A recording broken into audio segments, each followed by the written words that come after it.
10th के विषय भौतिक ज्ञान में प्रकाश के अपवर्तन के बारे में जानेंगे। यानी प्रकाश का अपवर्तन कहते किसे हैं।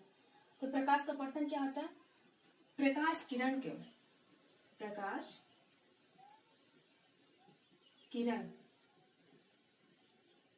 कि अपने पथ से विचलित हो जाने की घटना को ही प्रकाश का अपवर्तन कहते हैं, या फिर प्रकाश किरण के अपने मार्ग से विचलित हो जाने की घटना को ही प्रकाश का अपवर्तन कहते हैं। सिंपल सी भाषा में क्या हो जाता है? जब अपने पथ से विचलित हो जाता है उस घटना को हम क्या कह देते हैं? प्रकाश का अपवर्तन कहते हैं। तो कोई प्रकाश की किरण अपने पथ से क्यों विचलित हो रही है, यानी क्यों हट जा रही है, इसका कारण क्या है? हमने प्रकाश के गुण में पढ़ रखा है कि प्रकाश का गुण क्या होता है। प्रकाश की किरण का गुण क्या होता है कि प्रकाश सीधी रेखा में चलता है। प्रकाश का गुण क्या होता है? प्रकाश कैसे चलता है? एक सीधी रेखा में चलता है। फिर हमने इसके दूसरे गुण को जान रखा था कि भाई प्रकाश की चाल क्या होती है? भिन्न भिन्न माध्यमों में भिन्न भिन्न होती है, यानी अलग अलग माध्यम में क्या होती है? अलग अलग होती है। पहला गुण कि प्रकाश सीधी रेखा में चलता है। तो जब ये सीधी रेखा में चल रहा है तो क्या कारण है कि अपने पथ से विचलित हो जा रहा है, और जब ये विचलित होगा उसे घटना क्या कहेंगे? प्रकाश का अपवर्तन।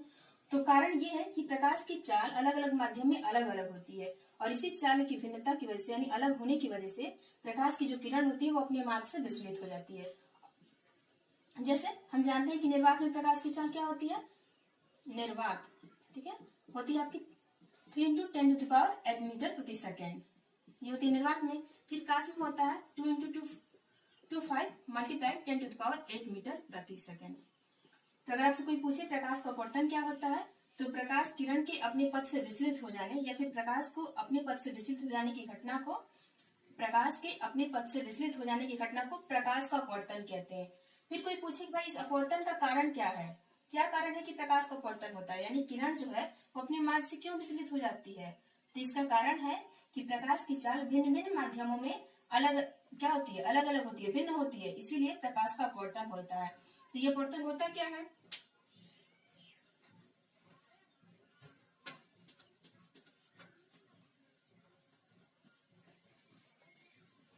मान लीजिए बाहर हवा है, क्या है? हवा है, वायु है, ये कोई सतह है जो इस वायु को नीचे मान लीजिए क्या है? कांच है, मान लीजिए क्या है? कांच है। हमारे पास क्या है? कांच है। बाहर क्या है? वायु है, नीचे क्या है? कांच है। अच्छा बताइए वायु कैसा माध्यम होगा? सघन कि विरल? कांच क्या होगा?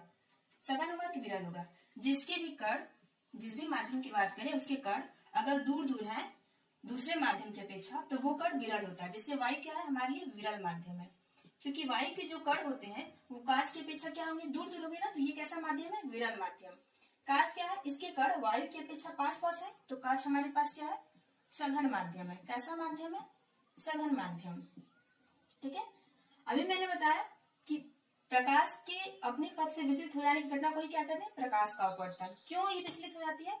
क्योंकि माध्यम क्या होता है? जब माध्यम परिवर्तन होता है। अब देखिए यहां से अगर कोई किरण आएगी, ठीक है, यहां से कोई किरण आएगी, इस किरण को क्या कहेंगे? आपतित किरण। क्या कहेंगे? आपतित किरण, ठीक है। इस किरण को सीधे ऐसे निकल जाना चाहिए था, ठीक है, पर ऐसे ना निकल के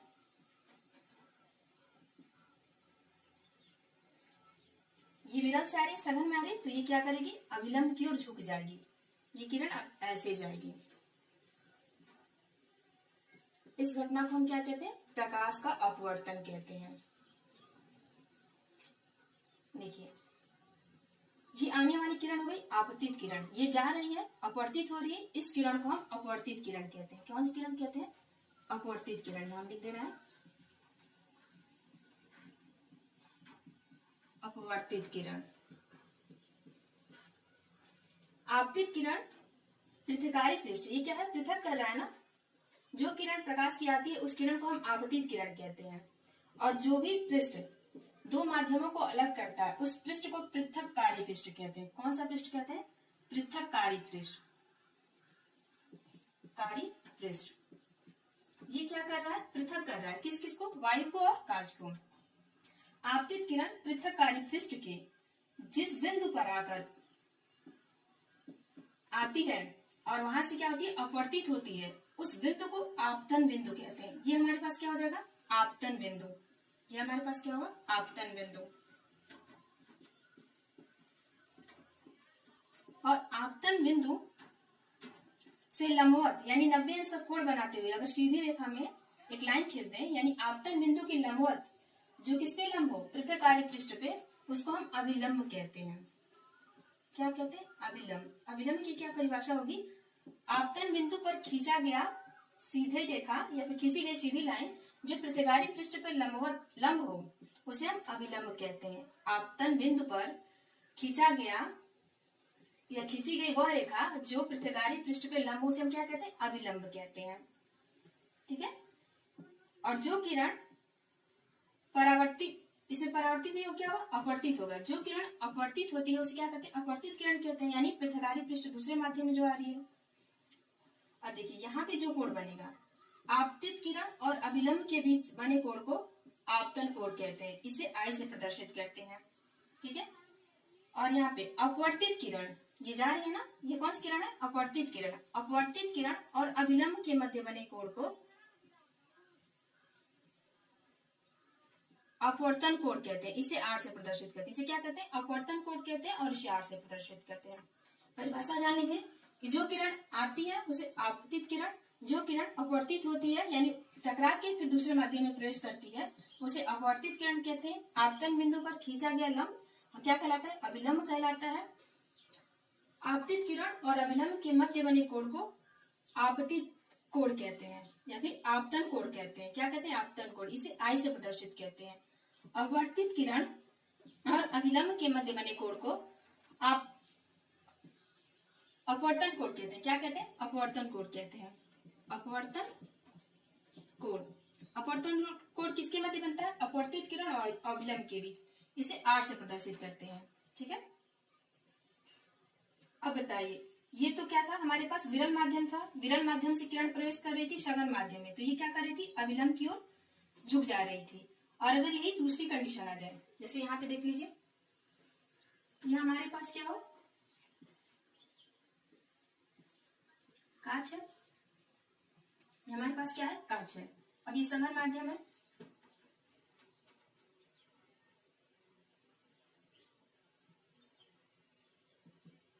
ये हमारे पास कोई अभिलंब होगा। अगर यहां से कोई किरण जाएगी, ठीक है, तो इसे क्या करना चाहिए, सीधी रेखा में निकल जाना चाहिए। ऐसे जैसे जा रही है वैसे ऐसे जाना चाहिए था ना। पर ये माध्यम कैसा है, सघन है। और ये हमारे पास क्या हो जाएगा, विरल माध्यम हो जाएगा।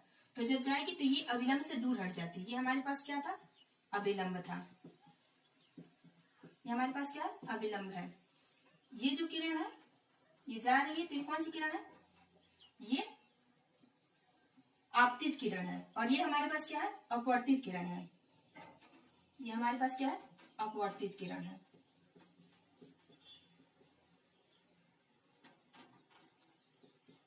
अपवर्तित किरण। ठीक है। इसमें देखिए ये हमारे पास क्या होगा, आई होगी। और ये हमारे पास क्या होगा, सॉरी, ये हमारे पास क्या होगा, आर होगा। अच्छा, यहाँ पे हमने देखा ये जो आई है उसके अपेक्षा आर क्या हो जा रहा है, बड़ा हो जा रहा है। और यहाँ पे हमने देखा जो आई है उसके अपेक्षा आर क्या है, छोटा है।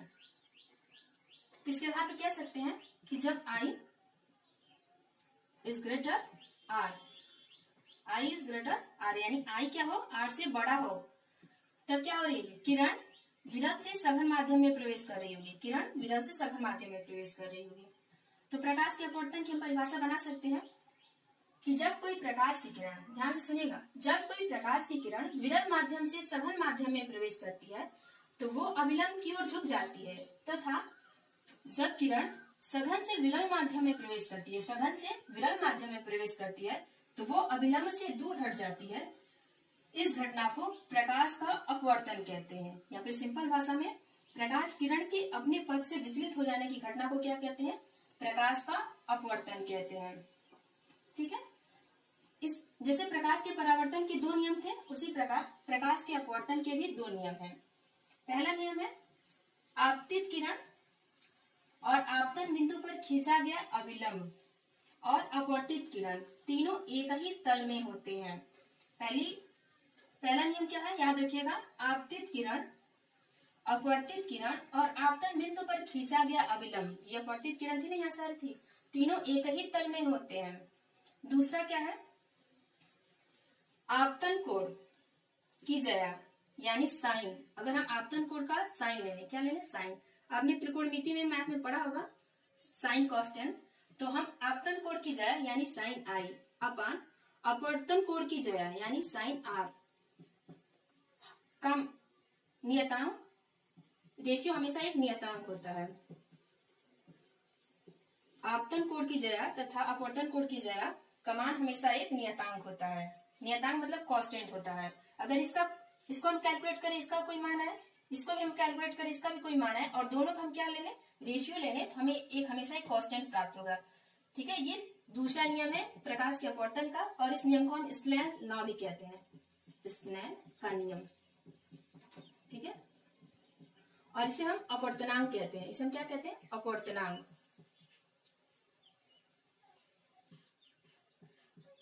इसे हम क्या कहते हैं, अपवर्तनांक। साइन आई अपान साइन आर, ये कोई नियतांक जो आता है उसे हम क्या कहते हैं, अपवर्तनांक कहते हैं। और इस अपवर्तनांक को हम स्मॉल एन या फिर म्यू से प्रदर्शित करते हैं। तो ये हमारे पास दूसरा फॉर्मूला क्या हो जाएगा,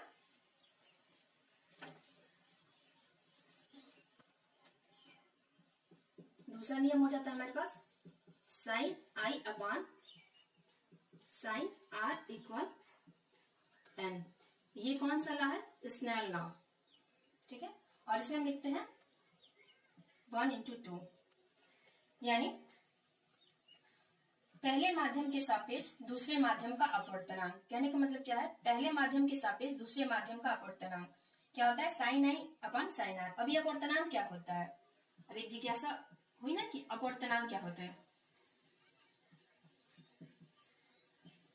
तो कोई भी अपवर्तनांक हमें ये बताता है कि कोई भी जो माध्यम है वो कितना प्रकाश की किरण को मोड़ सकता है। ठीक है, ability of bending of light क्या होता है, अपवर्तनांक होता है। जैसे अभी ये किरण आ रही थी, प्रकाश ने क्या किया, इसको ज्यादा मोड़ दिया, इसको पास कर दिया, तो ये मोड़ने की क्षमता बताता है। यानी जिस भी माध्यम का अपवर्तनांक ज्यादा होगा वो उतनी ही ज्यादा प्रकाश की किरण को मोड़ सकता है। जैसे अभी इसका अपवर्तनांक कम था, या फिर ये इसमें क्या थी, प्रकाश की किरण सीधी थी, ज्यादा मुड़ी नहीं थी, तो इसका अपवर्तनांक क्या होगा, कम होगा। अगर आपके पास दो चीज का अपवर्तनांक दिया है, जैसे मान लीजिए आपसे एक क्वेश्चन पूछा जाए, चलो sine I upon sine are equal क्या होता है, अपवर्तनांक होता है। ठीक है, ये मैंने बताया आपको, यानी पहले माध्यम के सापेक्ष दूसरे माध्यम का अपवर्तनांक। तो अपवर्तनांक क्या होता है कि कोई भी माध्यम कितना लाइट को मोड़ सकता है, यानी प्रकाश को कितना मोड़ सकता है, उसे हम क्या कहते हैं, अपवर्तनांक कहते हैं। यानी ability of bending of light is called क्या, रिफ्रैक्टिव इंडेक्स यानी अपवर्तनांक। अगर आपके पास क्वेश्चन हो कि एक का अपवर्तनांक, कोई माध्यम है आपके पास जिसका अपवर्तनांक 2 है, दूसरा आपके पास माध्यम है उसका अपवर्तनांक 3 है, तो कौन किसकी एबिलिटी यानी लाइट को मोड़ने की क्षमता ज्यादा है, तो इसकी, क्योंकि इसका अपवर्तनांक क्या है, ज्यादा है। और दूसरा जिसका अपवर्तनांक ज्यादा होता है वो सघन होता है, क्या होता है, सघन होता है, यानी डेंसर होता है। और जिसका अपवर्तनांक कम होता है वो विरल होता है। ठीक है, यानी रेयरर होता है। कहने का मतलब क्या है, अगर हमें अपवर्तनांक ज्ञात हो तो हम ये जान सकते हैं कि वो माध्यम कैसा है, सघन है कि विरल है। और हम अपवर्तनांक से ये भी जान सकते हैं कि वो कितना ज्यादा लाइट को मोड़ सकता है। तो सबसे ज्यादा अपवर्तनांक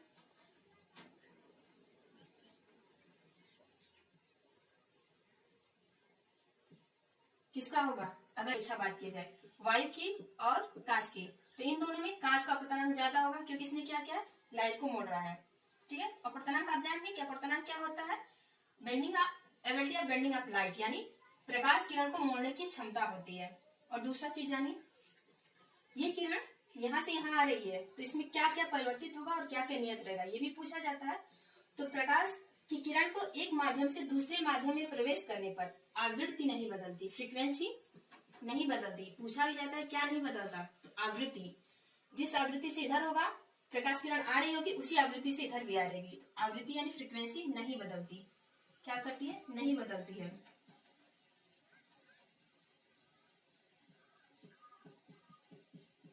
और क्या क्या बदल जाता है, तो आपका वेग बदल जाएगा। ठीक है, वेग, और क्या, तरंगदैर्घ्य बदल जाएगा। तो हमेशा क्वेश्चन पूछा जाता है कि जब प्रकाश की किरण एक माध्यम से दूसरे माध्यम में प्रवेश करती है तो क्या नहीं बदलता। तो हमारा जवाब होगा आवृत्ति नहीं बदलती। क्या बदल जाता है? तो वेग बदल जाता है और तरंगदैर्घ्य बदल जाता है। ठीक है। अच्छा, ये हमने जाने कि प्रकाश का अपवर्तन किसे कहते हैं। तो प्रकाश किरण के अपने पथ से विचलित हो जाने की घटना को क्या कहते हैं? प्रकाश का अपवर्तन कहते हैं। हमने ये भी जाने कि जो किरण आती है उसे क्या कहते हैं? आपतित किरण कहते हैं। जो किरण पृथ्वी पृष्ठ से टकराकर दूसरे माध्यम में प्रवेश करती है उसको हम क्या कहते हैं? अपवर्तित किरण कहते हैं। आपतित किरण और अभिलंब के मध्य बने कोण को क्या कहते हैं? आपतन कोण कहते हैं। और अभिलंब और अपवर्तित किरण के मध्य बने कोण को हम अपवर्तन कोण कहते हैं। हमने जाना कि प्रकाश के अपवर्तन का कारण क्या है। तो प्रकाश के अपवर्तन का कारण क्या होता है? प्रकाश के भिन्न भिन्न माध्यमों में चांद का भिन्न भिन्न होना। फिर हमने प्रकाश के अपवर्तन के दो नियम भी जाने। पहला नियम क्या था? आपतित किरण, अपवर्तित किरण और अभिलंब तीनों एक ही समतल में होते हैं। दूसरा हमने क्या जाना कि आपतन कोण और अपवर्तन कोण की जया यानी साइन लेने पर दोनों का मान क्या होता है? एक नियतांक आता है और इस नियम को हम क्या कहते हैं? स्नेल लॉ भी कहते हैं। और अपवर्तनांक हमें क्या बताता है कि कौन सा माध्यम सघन है और कौन सा माध्यम क्या है? विरल है। और अपवर्तनांक क्या बताएगा कि कौन सा अपवर्तनांक, ठीक है, ये अपवर्तनांक प्रोपोर्शनल होता है किसके?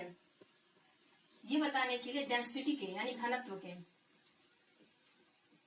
तो ये हमें बताता है कि कौन सघन है कौन विरल है। अगर अपवर्तनांक ज्यादा है तो वो माध्यम क्या होगा? ज्यादा सघन होगा। और अगर अपवर्तनांक कम है तो वो माध्यम क्या होगा? विरल होगा। फिर अपवर्तनांक हमें क्या बताता है?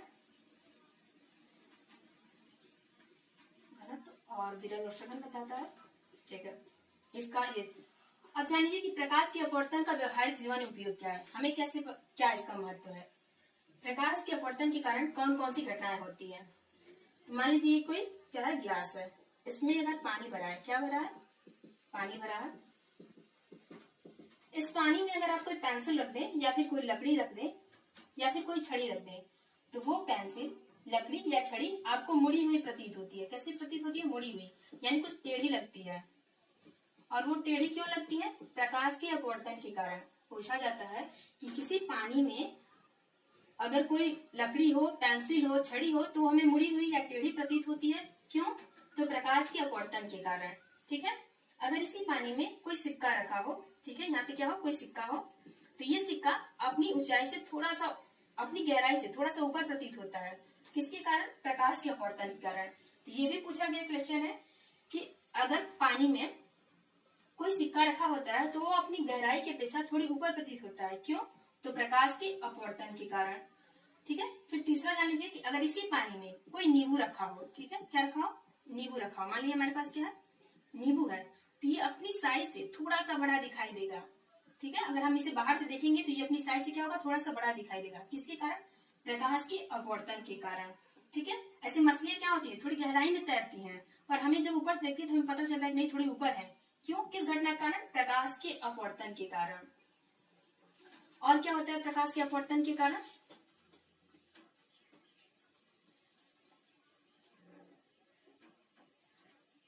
ये इतनी सारी घटनाएं होंगी प्रकाश के अपवर्तन कारण। और एक होता है वायुमंडलीय अपवर्तन। वायु इसी का एक एग्जाम्पल है, यानी इसी का एक प्रकार है। सिंपल भाषा में कह ले, प्रकाश के अपवर्तन का ही एक प्रकार है वायुमंडलीय अपवर्तन। नाम से यह स्पष्ट है कि वह अपवर्तन जो किसके द्वारा हो रहा है? वायुमंडल के द्वारा। उस अपवर्तन को हम क्या कहते हैं? वायुमंडलीय अपवर्तन कहते हैं। जैसे वायुमंडल क्या है? बहुत सारी गैसों की परत होती है वायुमंडल में। मान लीजिए क्या है हमारे पास? वायुमंडल है। क्या है? वायुमंडल है। अच्छा बताइए, क्या हम नीचे से ऊपर जाएंगे तो घनत्व तो क्या होगा? बराबर रहेगा? कम हो जाता है। नीचे घनत्व तो ज्यादा होता है, यानी नीचे गैसें क्या होती हैं? ज्यादा होती हैं, तो यहाँ पे घनत्व तो क्या होता है? ज्यादा होता है। और ऊपर घनत्व तो क्या हो जाता है? कम हो जाता है। कहने का मतलब क्या है? यहाँ पे सघन माध्यम हो जाता है, ऊपर हमारे पास कैसा माध्यम है? विरल माध्यम है। अब बताइए, प्रकाश की किरण आएगी तो क्या होगी? ये मुड़ मुड़ के आएगी ना। तो इसमें भी क्या होगा? प्रकाश का अपवर्तन होगा। जब मुड़ रही है तो ये घटना भी क्या होगी? प्रकाश का अपवर्तन होगी। और ये किसके कारण हो रहा है? वायुमंडल के कारण। इसलिए इस प्रकार के अपवर्तन को वायुमंडलीय अपवर्तन कहते हैं। अब इस वायुमंडलीय अपवर्तन किससे क्या होता है? इस वायुमंडलीय अपवर्तन से हमें तारे टिमटिमाते हुए प्रतीत होते हैं। तारे कैसे प्रतीत होते हैं? ये भी क्वेश्चन पूछा जाता है कि तारे टिमटिमाते हुए क्यों प्रतीत होते हैं? तो वायुमंडलीय अपवर्तन के कारण। अगर आपके ऑप्शन में वायुमंडलीय अपवर्तन हो तो ये सही होगा, और अगर वायुमंडलीय अपवर्तन नहीं दे रखा हो तो आपको ये बता रखा होगा कि प्रकाश के अपवर्तन के कारण। तारे क्यों टिमटिमाते हुए प्रतीत होते हैं? तो प्रकाश के अपवर्तन के कारण। फिर दूसरा कोई ये क्वेश्चन पूछ सकता है, भाई चांद यानी चंद्रमा भी तो हमें टिमटिमाता हुआ प्रतीत होना चाहिए, तो ये क्यों नहीं टिमटिमाता हुआ प्रतीत होता, सिर्फ हमें तारे क्यों लगते हैं टिमटिमाते हुए? तो ये चंद्रमा होता है ना, ये हमारी आंखों पे बड़ा कोण बनाता है, किसकी अपेक्षा? तारों की अपेक्षा, इसलिए हमें टिमटिमाता हुआ प्रतीत नहीं होता है। ठीक है। और फिर दूसरा क्या होता है? पहला हमने जाना कि तारे टिमटिमाते हुए प्रतीत होते हैं। दूसरा, इस वायुमंडलीय अपवर्तन के कारण क्या होता है? जो तारे होते हैं वो अपनी ऊंचाई से हमें और दूर दिखाई देते हैं। तारे हमें और दूर दिखाई देते हैं, किसके कारण?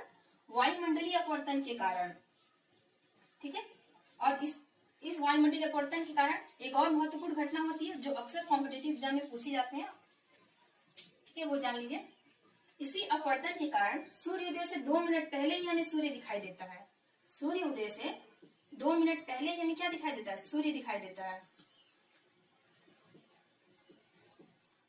और इसी अपवर्तन के कारण सूर्यास्त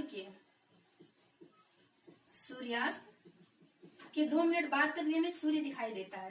तो ये क्वेश्चन पूछा जाता है कि प्रकाश के अपवर्तन के कारण दिन का समय कितना ज्यादा बढ़ जाता है? तो 4 मिनट। कितना ज्यादा बढ़ जाता है? 4 मिनट। अगर प्रकाश का अपवर्तन नहीं होता, भाई सूर्योदय कितने मिनट बाद होता है? 2 मिनट।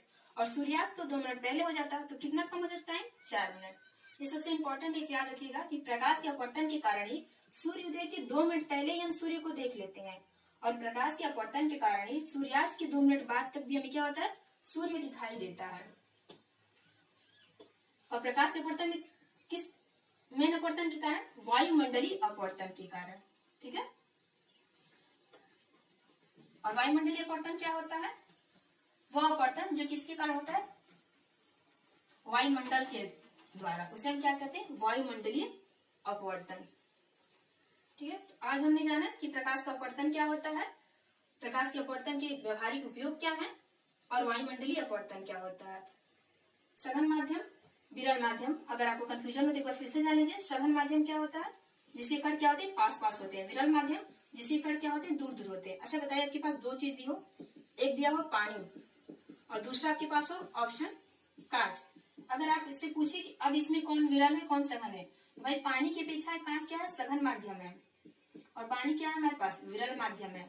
अगर आपके पास 2 ऑप्शन फिर से दिए जाए, एक ऑप्शन हो आपके पास हवा, दूसरे ऑप्शन हो आपके पास पानी, अब कौन सघन है? तो ये सघन है, और ये क्या होगा? विरल होगा। अब ये सघन है तो इसकी अपेक्षा इसका अपवर्तनांक क्या होगा? ज्यादा होगा, और इसका अपवर्तनांक क्या होगा? कम होगा। किसकी? इसकी अपेक्षा। और इन दोनों में इसका अपवर्तनांक ज्यादा होगा और इसका अपवर्तनांक क्या होगा? कम होगा। अच्छा, आप लोग इसे पढ़िएगा, नोट्स बनाइएगा, और इस पे आपको क्वेश्चन भी कराए जाएंगे।